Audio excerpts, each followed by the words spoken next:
Hello friends, welcome to Kannan info Tamil. நம்ம இன்னைக்கு என்ன டாபிக் பார்க்க போறோம் அப்படின்னா, 3 முக்கியமான டிஃபென்ஸ் அப்டேட் இந்த வீடியோல பார்க்க போறோம். முதல் டிஃபென்ஸ் அப்டேட், இந்திய கடற்படையில ஐஎன்எஸ் அரிகாந்த் மற்றும் ஐஎன்எஸ் அரிகாந்த் போன்ற நியூக்ளியர் பாலிஸ்டிக் மிசைல் சப்மரீன்கள் இருக்கு. ஆனா அணு ஆயுத சக்தியில இயங்கக்கூடிய அட்டாக் சப்மரீன்கள் தற்போது இந்திய கடற்படையில கிடையாது. இந்த சூழ்நிலையில இந்தியா அணுசக்தியில் இயங்கக்கூடிய நியூக்ளியர் அட்டாக் சப்மரீன்களை உருவாக்குவது ப்ராஜெக்ட் 75 ஆல்பா அப்படிங்கிற ஒரு திட்டத்தை கையில் எடுத்திருக்காங்க. தற்போது இந்த ப்ராஜெக்ட் 75 ஆல்பா திட்டம் வேகம் எடுக்க ஆரம்பிச்சிருக்கதா டிஃபென்ஸ் எக்ஸ்பர்ட் சொல்றாங்க.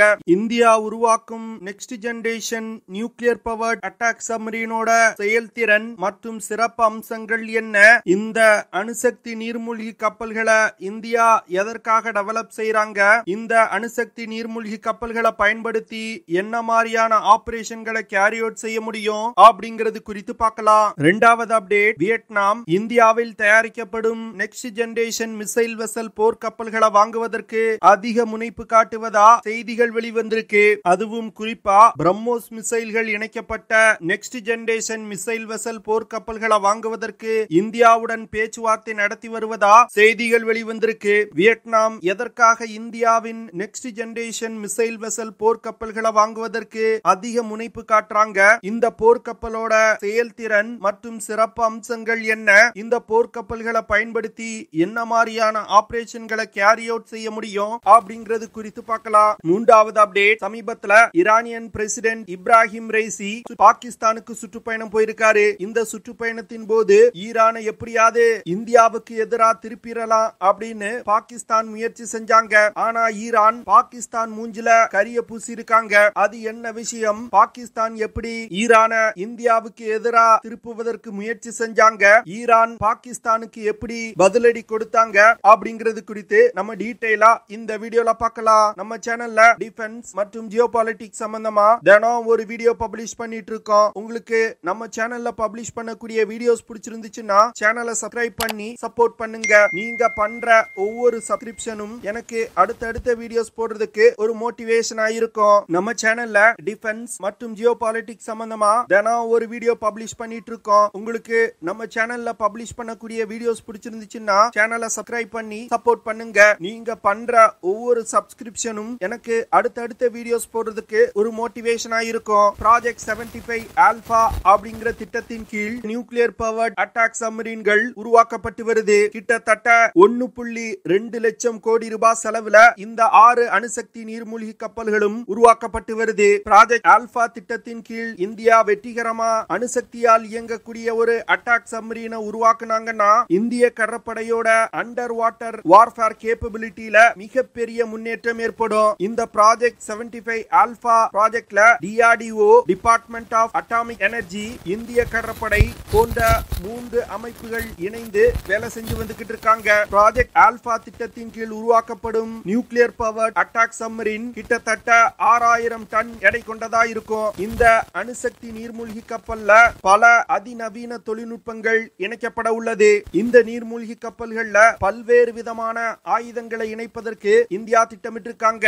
இந்த நியூக்ளியர் பவர் அட்டாக் சப்மரீன் மட்டும் வெற்றிகரமா உருவாக்கப்பட்டு இந்திய கடற்படையில் இணைக்கப்பட்டால் இந்திய கடற்படையோட அண்டர் வாட்டர் வார்ஃபேர் கேப்பபிலிட்டியை முற்றிலும் மாற்றி அமைக்கும் அப்படின்னு டிஃபென்ஸ் எக்ஸ்பர்ட் சொல்றாங்க. இந்தியா உருவாக்கும் இந்த நியூக்ளியர் பவர் அட்டாக் சப்மரீனை பயன்படுத்தி நீர்மூழ்கி கப்பல்களுக்கு எதிராக செய்யக்கூடிய ஆன்டி சப்மரீன் வார்ஃபேர், போர் கப்பல்களை தாக்கி அழிக்கக்கூடிய ஆன்டி சர்ஃபேஸ் வார்ஃபேர், கடல் கன்னி வெடிகளை டிப்ளாய் செய்வது, சப்சி இன்டெலிஜென்ஸ் கேதரிங், சர்வேலன்ஸ், ரெகானசன்ஸ் போன்ற பல விதமான ஆபரேஷன்களை கேரி அவுட் செய்ய முடியும். இந்த புதிய அணுசக்தி நீர்மூழ்கி கப்பல்ல அட்வான்ஸ் டார்கெட்டிங் சிஸ்டம் இருக்கு. அதாவது இந்த நீர்மூழ்கி கப்பல்களோடு patrol aircraft, unmanned aerial vehicle போன்றவை இணைக்கப்பட்டிருக்கும். இதனால எதிரிகளோட போர்க்கப்பல்களோட நடமாட்டத்தை மிக எளிதா கண்காணிக்க முடியும். அது மட்டும் இல்லாம போர்க்கப்பல்கள் மற்றும் நீர்மூழ்கி கப்பல்கள் எந்த இடத்துல இருக்கு அப்படிங்கறத இந்த நியூக்ளியர் பவர்ட் அட்டாக் சப்மரீனுக்கு அனுப்பி வைக்கலாம். இதனால புதிய நியூக்ளியர் பவர்ட் அட்டாக் சப்மரீனுக்கு அதிக சிச்சுவேஷனல் அவேர்னஸ் இருக்கும். இதனால எதிரிகளின் போர்க்கப்பல்கள் மற்றும் நீர்மூழ்கி கப்பல்களை இந்த அணுசக்தி நீர்மூழ்கி கப்பல்களை பயன்படுத்தி மிக எளிதா தாக்கி அழிக்க முடியும். ப்ராஜெக்ட் 75 ஆல்பா திட்டத்தின் கீழ் உருவாக்கப்படும் இந்த நியூக்ளியர் பவர்ட் அட்டாக் சப்மரீன்ல அதிநவீன பம்ப் ஜெட் ப்ரொபல்ஷன் சிஸ்டத்தை பயன்படுத்துவதற்கு இந்தியா திட்டமிட்டிருக்காங்க. இந்த பம்ப் ஜெட் ப்ரொபல்ஷன் சிஸ்டத்தை பயன்படுத்துவதன் மூலம் நீர்மூழ்கி கப்பல்கள்ல இருந்து வரக்கூடிய சத்தம் மிக குறைவா இருக்கும். அது மட்டும் இல்லாம சாதாரண டீசல் எலக்ட்ரிக் சப்மரீன்களை விட இந்த பம்ப் ஜெட் ப்ரொபல்ஷன் சிஸ்டத்தை பயன்படுத்தி இயங்கக்கூடிய சப்மரீன்கள் அதிவேகமா பயணிக்கக்கூடியது. இந்தியா பிரான்சிடமிருந்து பம்ப் ஜெட் ப்ரொபல்ஷன் சிஸ்டத்தோட தொழில்நுட்பத்தை வாங்கி இந்தியாவில் தயாரிப்பதற்கு திட்டமிட்டிருக்காங்க. இது தவிர பம்ப் ஜெட் ப்ரொபல்ஷன் சிஸ்டத்தை சொந்தமா உருவாக்குவதற்கும் இந்தியா முயற்சி செய்து வந்துகிட்டு இருக்காங்க. இந்த நியூக்ளியர் பவர்ட் அட்டாக் சப்மரீனோட டிசைன் வேலைகளை அனைத்தும் இந்தியா முடிச்சிட்டாங்க. இன்னும் ஓரிரு மாதங்கள்ல இந்த ப்ராஜெக்ட் வேகம் எடுக்கும் அப்படின்னு டிஃபென்ஸ் எக்ஸ்பர்ட் சொல்றாங்க. இந்த நியூக்ளியர் பவர்ட் அட்டாக் சப்மரீனை இயக்குறதுக்கு ஒரு CLWR-B2 compact light water reactor பயன்படுத்தப்பட உள்ளது. இந்த அட்டாக் சப்மரீன்ல இருந்து Varunastra heavyweight torpedoes, Nirbhay cruise missiles, BrahMos supersonic missiles, BrahMos 2 hypersonic missiles, anti ship missiles போன்ற பல்வேறு விதமான ஆயுதங்களை பயன்படுத்துவதற்கு இந்தியா திட்டமிட்டிருக்காங்க. இவ்வளவு அதிநவீன மிசைல்கள் இந்த நீர்மூழ்கி கப்பல்ல இணைக்கப்படுறதுனால இந்த கப்பலோட தாக்கும் திறன் வேற லெவல்ல இருக்கும் அப்படின்னு டிஃபென்ஸ் எக்ஸ்பர்ட் சொல்றாங்க. பார்க்கலாம் எவ்வளவு விரைவா இந்த அணுசக்தி நீர்மூழ்கி கப்பல்களை கட்டி முடித்து இந்திய படையில இணைக்கிறாங்க அப்படின்னு. அடுத்த update, Vietnam Cochin shipyard limited நிறுவனத்தால் தயாரிக்கப்பட்டிருக்க நெக்ஸ்ட் ஜெனரேஷன் மிசைல் வெசல் போர்க்கப்பல்களை வாங்குவதற்கு அதிக முனைப்பு காட்டுறாங்க. இந்த கப்பல்களை வாங்குவதற்கு இந்தியாவுடன் வியட்நாம் பேச்சுவார்த்தை நடத்தி வந்துகிட்டு இருக்காங்க. இந்தியாவின் நெக்ஸ்ட் ஜெனரேஷன் மிசைல் வெசல்கள்ல அதிநவீன ஸ்டெல்த் தொழில்நுட்பம் இருக்கு. அது மட்டும் இல்லாம இந்த போர்க்கப்பல்கள்ல பவர்ஃபுல் வெப்பன்ஸும் இணைக்கப்பட்டிருக்கு. இதனால இந்த கப்பல்களால் சத்தம் இல்லாமல் எதிரி எல்லைக்குள் ஊடுருவி சென்று தாக்குதல்களை நடத்த முடியும். இந்தியாவின் நெக்ஸ்ட் ஜெனரேஷன் மிசைல் வெசல் கப்பல்கள் அதிவேகமா நகரக்கூடியது. அது மட்டும் இல்லாம ஸ்டெல்த் தொழில்நுட்பம் இந்த கப்பல்ல இருக்கிறதுனால எதிரிகளோட ரடார்கள்னால இந்த கப்பலை கண்டுபிடிக்க முடியாது. இந்தியாவின் நெக்ஸ்ட் ஜெனரேஷன் மிசைல் வெசல் கப்பல்கள் அதிநவீன தொழில்நுட்பம் கொண்டதா இருக்கு. இந்த கப்பல்களை மேக்னெட்டிக் சிக்னேச்சர்ஸ் மற்றும் இன்ஃப்ராரெட் சிக்னேச்சர்ஸ் கண்டுபிடிக்கக்கூடிய கருவிகளை பயன்படுத்தி கூட டிடெக்ட் செய்ய முடியாது. அது மட்டும் இல்லாம இந்த போர்க்கப்பல்கள்ல அதிநவீன பிரம்மோஸ் சூப்பர்சானிக் க்ரூஸ் மிசைல்கள் இணைக்கப்பட்டிருக்கு. இந்த மிசைலை பயன்படுத்தி தொலை தூரத்தில் இருக்கக்கூடிய எதிரிகளின் போர்க்கப்பல்கள் மீது கடுமையான தாக்குதல்களை நடத்த முடியும். அதே வேளையில பிரம்மோஸ் மிசைல்களை பயன்படுத்தி கடலில் இருந்து தரை இலக்குகளையும் தாக்க முடியும். இதனால இந்தியாவின் நெக்ஸ்ட் ஜெனரேஷன் மிசைல் வெசல் போர்க்கப்பல்களோட அஃபென்சிவ் கேப்பபிலிட்டி வேற லெவல்ல இருக்கு. கொச்சின் ஷிப்யார்ட் லிமிடெட் நிறுவனத்திற்கு இந்திய அரசாங்கம் 9805 கோடி ரூபாய்க்கு 6 நெக்ஸ்ட் ஜெனரேஷன் மிசைல் வெசல் போர்க்கப்பல்களை உருவாக்குவதற்கு சமீபத்துல ஒரு கான்ட்ராக்ட் கொடுத்திருக்காங்க. இப்போ வியட்நாமும் இந்தியாவின் நெக்ஸ்ட் ஜெனரேஷன் மிசைல் வெசல் போர்க்கப்பல்களை வாங்குவதற்கு அதிக முனைப்பு காட்டி வர்றாங்க. இதற்கு காரணம் தென்சீன கடல் பகுதியில சீனா வியட்நாமுக்கு கொடுக்கக்கூடிய பிரச்சனை காரணமா வியட்நாம் தங்களுக்கு இந்தியாவின் நெக்ஸ்ட் ஜெனரேஷன் மிசைல் வெசல் போர்க்கப்பல்கள் போன்ற ஸ்டெல்த் தொழில்நுட்பம் கொண்ட போர்க்கப்பல் தேவை அப்படின்னு நினைக்கிறாங்க. வியட்நாம் போன்றே சவுத் சைனா சி பகுதியில் உள்ள பல நாடுகள் சீனாவுடன் எல்லை பிரச்சனையில இருக்காங்க. இந்தியா இந்த வாய்ப்பை பயன்படுத்தி கொண்டு தென்சீன கடல் பகுதியில் இருக்கக்கூடிய நாடுகளை தனது நட்பு நாடுகளா ஆக்கணும். அது மட்டும் இல்லாம தென்கிழக்கு ஆசிய நாடுகளுக்கு இந்தியா மிகப்பெரிய அளவுல ஆயுதங்களை ஏற்றுமதி செஞ்சு சீனாவை சவுத் சைனா சி பகுதியில வளர விடாமல் தடுக்கணும். அப்பொழுதுதான் இமயமலை பகுதிகளில் இந்தியாவுக்கு சீனா பிரச்சனை கொடுப்பதை குறைப்பாங்க. உலகின் பல நாடுகள் சீனாவிடம் இருந்து ஆயுதங்களை வாங்கி வந்துகிட்டு இருந்தாங்க. ஆனா தற்போது பல நாடுகள் சீன ஆயுதங்களை வாங்குவதை தவிர்க்கிறாங்க. அதுவும் குறிப்பா சப்சஹாரன் ஆப்பிரிக்கா ரீஜியன்ல இருக்கக்கூடிய நாடுகள் தங்களோட ஆயுத இறக்குமதியில 19% சீனாவிடம் இருந்து தான் வாங்கிட்டு இருந்தாங்க.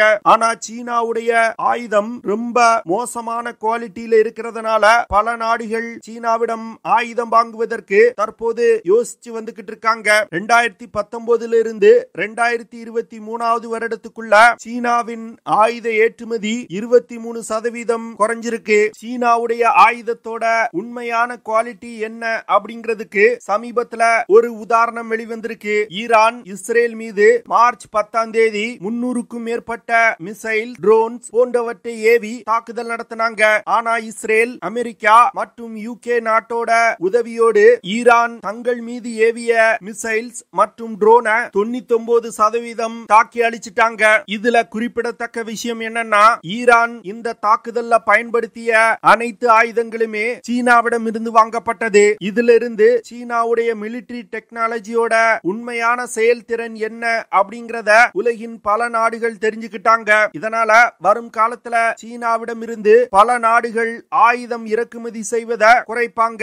இந்தியா இத ஒரு வாய்ப்பா பயன்படுத்தி கொண்டு சீனாவுடைய ஆயுத மார்க்கெட்டை இந்தியா பிடிக்கணும் அப்படின்னு டிஃபென்ஸ் எக்ஸ்பர்ட் சொல்றாங்க. அடுத்த அப்டேட், சமீபத்துல ஈரான் பிரசிடென்ட் இப்ராஹிம் ரைசி பாகிஸ்தானுக்கு 3 நாள் சுற்றுப்பயணம் போயிருந்தாரு. இந்த சுற்றுப்பயணத்தின் போது பாகிஸ்தான் மற்றும் ஈரானுக்கு இடையே 10க்கும் மேற்பட்ட ஒப்பந்தங்கள்ல கையெழுத்திடப்பட்டது. இரு நாடுகளுக்கும் இடையிலான வர்த்தகத்தை 10 பில்லியன் அமெரிக்க டாலரா அதிகரிப்பதற்கு இரு நாடுகளும் ஒப்புதல் கொடுத்திருக்காங்க. பாகிஸ்தான் இப்ராஹிம் ரைசியோட இந்த சுற்றுப்பயணத்தை பயன்படுத்தி ஈரான இந்தியாவுக்கு எதிராக திருப்புவதற்கு முயற்சிகள்ல ஈடுபட்டாங்க. பாகிஸ்தான் பிரைம் மினிஸ்டர் ஷேபாஸ் ஷெரீப் மற்றும் ஈரான் பிரைம் மினிஸ்டர் இருவரும் அளித்த பேட்டியில ஷேபாஸ் ஷெரீப் காஷ்மீர் விஷயத்துல எங்களுக்கு ஆதரவு தெரிவித்த ஈரானுக்கு நன்றி அப்படின்னு சொல்லியிருந்தாரு. ஆனா அதற்கு பின் பேசிய பிரசிடென்ட் இப்ராஹிம் ரைசி காஷ்மீர் விஷயம் தொடர்பா எதையும் பேசல.